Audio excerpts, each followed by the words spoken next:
الرحیم نحمدہ و نصلی علی رسول الکریم۔ ہر انسان نے موت کا ذائقہ چکھنا ہے، تو مسلمان کے لیے موت کے وقت شریعت کے کیا احکامات ہیں، اس کو مسنون طریقے سے شریعت کے حکم کے مطابق غسل کیسے دینا ہے اور اس کو مسنون طریقے سے کفن کیسے دینا ہے، تو اس کا طریقہ ہم ابھی پریکٹیکل آپ کے سامنے بیان کریں گے۔ تو اس سے پہلے کچھ موت کے وقت کے جو اسلامی شرعی احکامات ہیں ان کا تذکرہ ہوگا۔ تو جب کوئی ایسا بندہ ہے جس کا موت کا وقت قریب ہو، تو اس کے لیے حکم یہ ہے کہ اس کو چرپائی پر اس طرح کمر کے بل سیدھا لٹا دینا چاہیے، اور اگر آسانی سے ممکن ہو، میت کو تکلیف نہ پہنچے، تو اس کا چہرہ تھوڑا سا قبلے کی طرف اس طرح گھما دیں، اور اگر اس سے اس کو تکلیف ہو رہی ہو تو پھر اس کو اسی طرح سیدھا ہی رہنے دیں۔ اور جو بندہ اس کے پاس بیٹھا ہے، ایک بندہ یا دو بندے، تو ان کے لیے حکم یہ ہے کہ وہ اس کو کلمہ کی تلقین کریں گے۔ تو کلمہ کی تلقین اس طرح نہیں ہوگی کہ اس کو کہیں گے کہ تم کلمہ پڑھو، اس طرح اس کو حکم نہیں دیں گے، کیونکہ یہ بہت سختی کا وقت ہوتا ہے، بہت پریشانی کا وقت ہوتا ہے۔ تو اگر خدا نخواستہ اس کے منہ سے کوئی ایسی بات نکل گئی تو یہ اس کے ایمان کے لیے خطرہ بن جائے گا کہ میں کلمہ نہیں پڑھتا، تو اس لیے اس کو حکم نہیں دینا ہے، بلکہ کلمہ کی تلقین کا مطلب یہ ہے کہ اس کے سامنے جو پاس بیٹھے ہوئے لوگ ہیں وہ خود اونچی آواز سے کلمہ پڑھنا شروع کر دیں گے۔ تو اشہد ان لا الہ الا اللہ و اشہد ان محمد عبدہ و رسولہ، یہ اس کے پاس اونچی آواز سے کہنا شروع کریں گے، تو اس کو بھی اس سے توفیق ہوگی، وہ بھی آہستہ آہستہ کلمہ پڑھنا شروع کر دے گا۔ اور ایک مرتبہ جب اس نے کلمہ پڑھ دیا ہے تو اب اس کے بعد بار بار اس کو تاکید نہیں کرنی چاہیے، کیونکہ جب ایک مرتبہ اس نے کلمہ پڑھ لیا ہے تو اب یہ اس کا آخری کلمہ ہو گیا ہے۔ تو اب اسی پر اگر اس کی وفات ہو جاتی ہے تو حدیث میں آتا ہے کہ من کان آخر کلامی لا الہ الا اللہ محمد رسول اللہ دخل الجنہ، جس کا آخری کلمہ یہ ہوگا تو وہ ضرور جنت میں داخل ہوگا۔ تو جب ایک مرتبہ اس نے یہ کلمہ پڑھ دیا تب اس کے ساتھ کوئی اور بات چیت نہیں کرنی ہے کہ اس کا آخری کلمہ یہی ہونا چاہیے۔ اور جو قریب بندے بیٹھے ہیں ان میں سے اگر کسی کو سورہ یاسین زبانی یاد ہو یا کوئی دیکھ کر پڑھنا چاہے تو وہ بھی اس کے پاس پڑھنی چاہیے، کیونکہ سورہ یاسین پڑھنے کی وجہ سے جو روح نکلنے کے وقت سختی ہوتی ہے اس میں کمی آتی ہے، روح نکلنے میں آسانی ہوتی ہے۔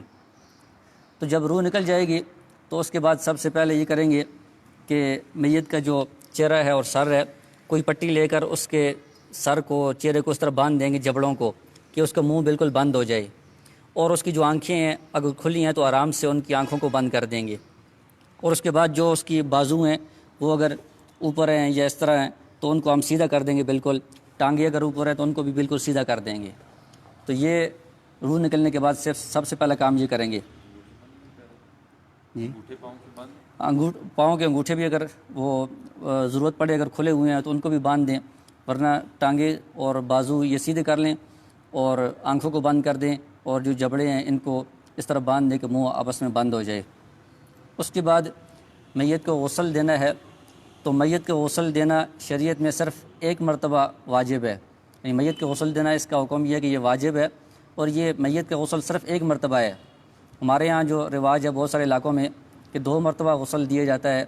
ایک مرتبہ شروع میں دیتے ہیں وفات کے بعد، اور ایک مرتبہ جنازے سے پہلے دوبارہ دیتے ہیں۔ تو یہ شرعی طور پر ٹھیک نہیں ہے، کیونکہ غسل دیتے وقت میت کو بہت الٹنا پلٹنا پڑتا ہے، اس کو بہت ذرا سے تکلیف ہوتی ہے، تو یہ اس کے ساتھ ظلم ہے۔ تو ایک مرتبہ غسل کافی ہے، شروع میں دے دی ہے تو اب جنازے سے پہلے دوبارہ غسل دینے کی ضرورت نہیں ہے۔ تو غسل دینے کے لیے ہم کیا کریں گے کہ اس طرح ایک تختہ جو ہے یہ غسل والا، جو عام طور پر مساجد میں رکھا ہوتا ہے، یا اگر تختہ میسر نہیں ہے تو کوئی بھی ایسی لکڑی کی چیز یا خالی زمین پر بھی اس کو لٹا سکتے ہیں۔ تو اس سے پہلے یہ جو تختہ ہے، میت کو لٹانے سے پہلے اس تختے کو 3 مرتبہ دھو لینا چاہیے، پانی سے دھو لیں، اس کو صاف کر لیں۔ اس کے بعد اگر خوشبو کی دھونی اس کو دی جاتی ہے، اگر آسانی سے ممکن ہو تو دے لیں، ورنہ پانی سے اس کو دھو کر صاف کر لینا کافی ہے۔ پھر اس کے بعد میت کو لا کر اس کپڑے پر، اس تختے پر لٹایا جائے گا، اور پھر اس کے بعد میت کا جو ستر ہے اس کو ایک موٹے کپڑے سے ڈھانکا جائے گا۔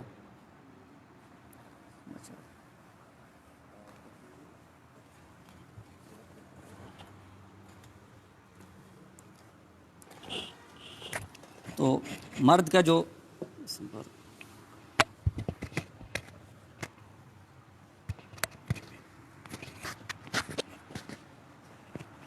مرد کا سطر ناف سے لے کر گھٹنے تک ہے، تو ناف سے اوپر یہ موٹا کپڑا ہونا چاہیے اور گھٹنے سے نیچے تک ہونا چاہیے، اور خواتین کا سینے سے اوپر تک ہونا چاہیے اور گھٹنے سے نیچے تک ہونا چاہیے کپڑا۔ یہ جب موٹا کپڑا ہم نے ڈالا ہے، موٹا کپڑا اس لیے ضرورت ہے کہ ہم غسل دیں گے تو یہ کپڑا گیلا ہوگا، اگر باریک کپڑا ہوگا تو اس میں سے سطر نظر آئے گا، تو اس لیے موٹا کپڑا اس کے اوپر ہونا چاہیے۔ جب یہ کپڑا آپ نے ڈال دیا ہے، اب جو میت کے کپڑے ہیں ان کپڑوں کو ہم اتار دیں گے۔ تو کپڑوں کو اسی طرح اتارنا تو ممکن نہیں ہے، میت سے بہت مشکل ہوتا ہے، تو اس کا طریقہ یہ ہے کہ اس کو آپ کاٹ دیں۔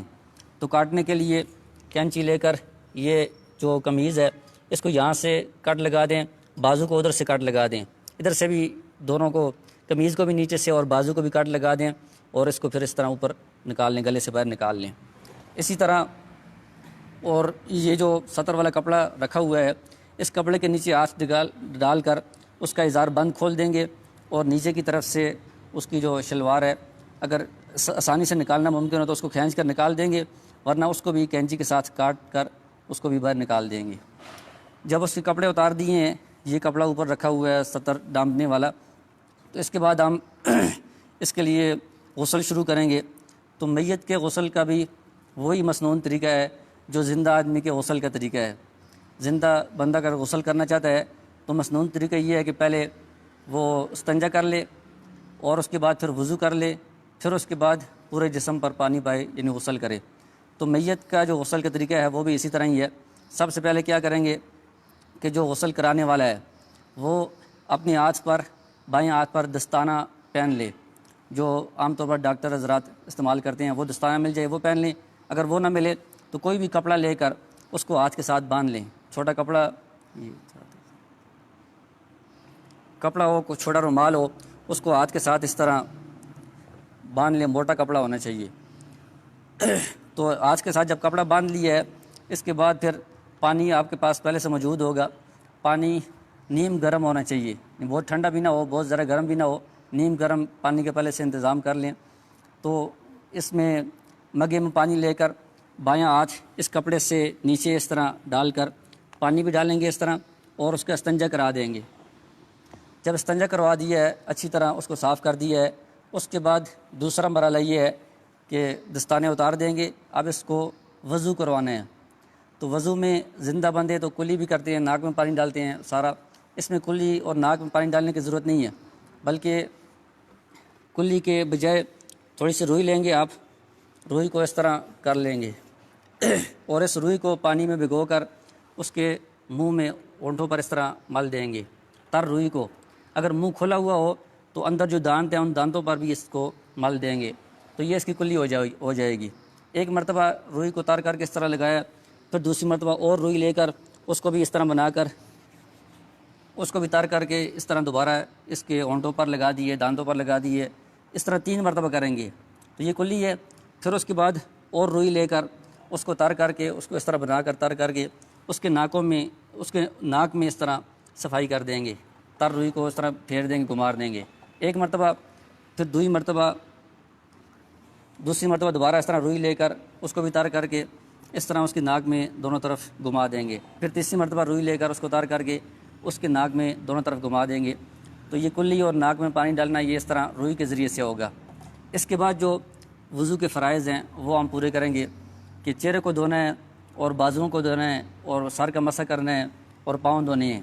لیکن چہرے کو دھونے سے پہلے یہ ضروری ہے کہ روئی لے کر، خشک روئی لے کر، اس کا اگر منہ کھلا ہوا ہے تو منہ پر بھی اس طرح آپ رکھ لیں، اور ناک میں بھی ڈال لیں دونوں طرف، اور دونوں کانوں میں بھی روئی ڈال لیں، تاکہ جب ہم پانی اس پر ڈالیں گے وضو کے لیے یا بعد میں غسل کے لیے تو وہ پانی اندر نہ جائے۔ کانوں میں بھی، ناک میں بھی، اگر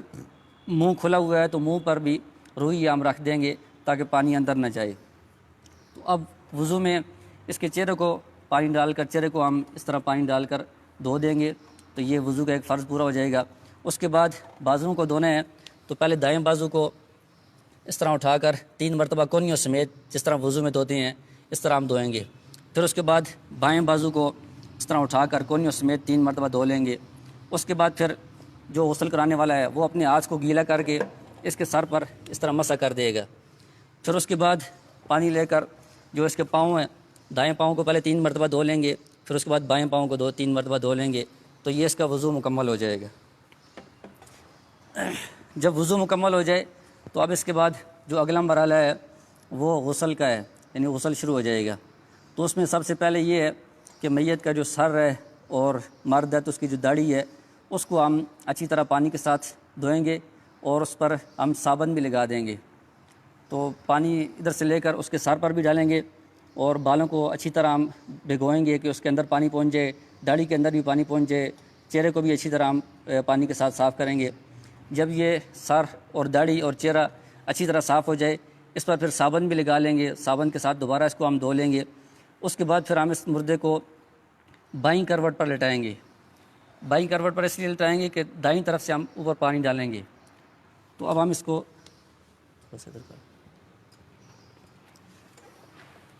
تو یہ سطر والا کپڑا بڑا ہونا چاہیے ہر طرف سے کہ اگر اس کی کروٹ بدلیں تو سطر ظاہر نہ ہو۔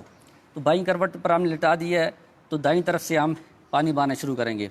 تو ادھر پانی بہائیں گے اور جو سطر والا ایسا ہے اس میں کپڑے کے نیچے سے اس طرح مگا ڈال کر آگے پانی ڈالیں گے۔ اس طرف سے بھی ٹانگوں پر ڈالیں گے اور کپڑے کو تھوڑا سا اٹھا کر ادھر سے اس طرح تیزی کے ساتھ پانی اندر ڈالیں گے۔ تو یہ اوپر سے جب ہم نے دائیں کروٹ پر پانی ڈالا ہے تو 3 مرتبہ ہم پانی ڈالیں گے اس طرح، اور پانی اتنا ڈالیں گے کہ جو نیچے جگہ ہے، جو نیچے بائیں کروٹ ہے تختے کے ساتھ جو لگی ہوئی جگہ ہے وہاں تک پانی پہنچ جائے، سامنے کی طرف سے بھی پیچھے کی طرف سے بھی نیچے تک پانی پہنچ جائے، اتنا پانی ہم ڈالیں گے۔ پھر اس کے بعد ہم ان کو دائیں کروٹ پر لٹائیں گے۔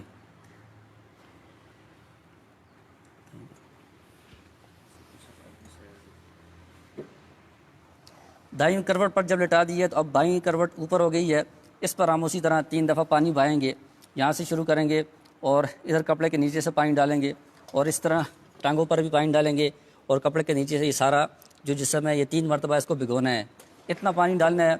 کہ سامنے سے بھی اور پیچھے سے بھی نیچے جو جگہ ہے تختے کے ساتھ جو لگی ہوئی ہے وہاں تک پانی پہنچ جائے۔ جب 3 مرتبہ یہ پانی ڈال دیا ہے اس کو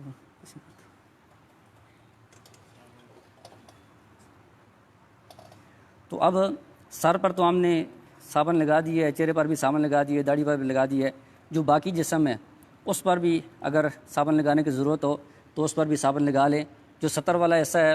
اس پر صابن لگانے کے لیے پھر ہاتھ پر دستانہ یہ کپڑا باندھنا ضروری ہوگا، اور باقی جسم پر بھی صابن لگا لیں۔ جب صابن لگا لیا ہے اس کے بعد یعنی 3 دفعہ تو ہم نے پہلے پانی ڈالا تھا، صابن لگانے کے بعد اب ایک اور دفعہ اصل جو مسنون طریقہ ہے وہ تو یہ ہے کہ پانی میں کافور ایک خوشبو ملتی ہے، وہ ملا کر اس پانی کے ذریعے سے آخری مرتبہ صابن لگانے کے بعد اس پورے جسم پر پانی ڈال دینا چاہیے۔ اگر کافور والا پانی نہیں ملتا تو وہی پانی جو ہمارے پاس پہلے سے موجود ہے نیم گرم پانی وہ ہم ڈالیں گے۔ تو اس مرتبہ صرف ہم ایک طرف ہی ڈالیں گے کہ اس کو اب بائیں کروٹ کی طرف لٹا کر اس طرف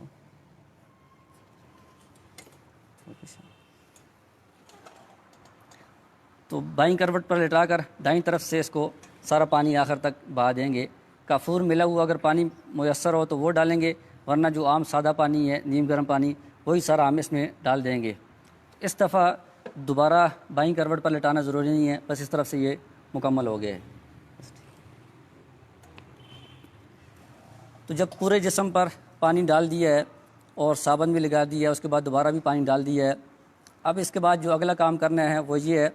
کہ جو غسل کرانے والا ہے وہ خود یا کسی کی مدد سے اس کے سر کو ادھر سے تھوڑا سا اوپر کریں گے، پیٹ کو بھی تھوڑا سہارا دے کر اوپر کریں گے۔ اب اس کے بعد وہ جو پیٹ ہے اس کو ہلکا ہلکا دبائیں گے، اس طرح ہلکا ہلکا، زیادہ زور سے نہیں، ہلکا ہلکا یہاں سے دبائیں گے۔ تو اگر اس کے بعد کوئی نجاست وغیرہ نکلتی ہے تو دوبارہ وہ ہاتھ پر دستانہ باندھ کر یہ کپڑا باندھ کر دوبارہ وہ اس کا استنجا کروا دیں گے، اس نجاست کو صاف کر دیں گے۔ یہ جو ابھی اگر بعد میں نجاست نکلتی ہے اس سے جو پہلے غسل ہو گیا ہے اس پر کوئی فرق نہیں پڑے گا، دوبارہ غسل کرنے کی ضرورت نہیں ہے، بس وہ جو پہلے غسل ہو گیا ہے وہ مسنون غسل مکمل ہو گیا ہے۔ اب اگر نجاست نکلتی ہے تو صرف اس کو صاف کر دینا کافی ہے۔ جب یہ کام ہو گیا ہے تو اب جو اس کا غسل ہے وہ سارا مکمل ہو گیا ہے۔ اب ہم نے کیا کرنا ہے کہ کفن کے لیے اس کو چرپائی پر لٹانا ہے، کفن باندھنے کا انتظام کرنا ہے، اس کی صحیح ترتیب کرنی ہے۔ تو اس کے لیے پہلے ہم تولیہ، چونکہ یہ سارا اس کا جسم گیلا ہے تو اس لیے پہلے ہم تولیے کے ذریعے سے اس جسم کو خشک کریں گے۔ تو تولیے کو جس طرح زندہ لوگ استعمال کرتے ہیں اس طرح رگڑ کر مل کر اس طرح استعمال نہیں کرنا، کیونکہ بعض اوقات جلد بہت کمزور ہوتی ہے تو اس کو بھی نقصان پہنچتا ہے۔ تو اس کو ہم اس طرح کر کے اس کے اوپر صرف رکھیں گے کہ وہ پانی کو چوس لے، اس طرح زیادہ زور سے اس کو ملنا نہیں ہے۔ تو تولیے کے ذریعے سے اس کے بالوں کو بھی، داڑھی کے بالوں کو، چہرے کو اور جسم کو ہم خشک کر لیں گے۔ خشک کرنے کے بعد یہ جو کپڑا ہے جو ہم نے پہلے سے سطر پر ڈالا ہوا ہے، یہ تو ابھی پانی کے ساتھ بہت ذرا بھیگ گیا ہے، تو اب ہم اس کے اوپر خشک کپڑا ڈالیں گے سطر کو چھپانے کے لیے، اس کو ہم نکال لیں گے۔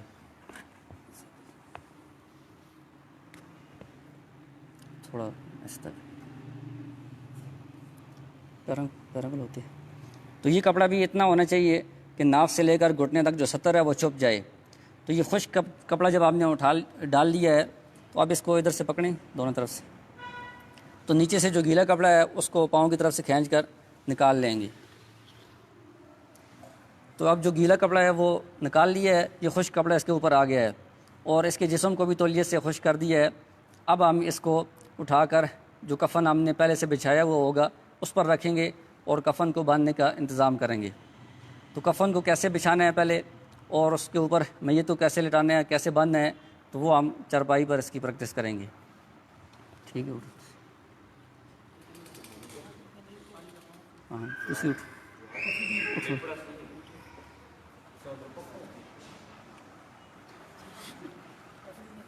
لگی رہی۔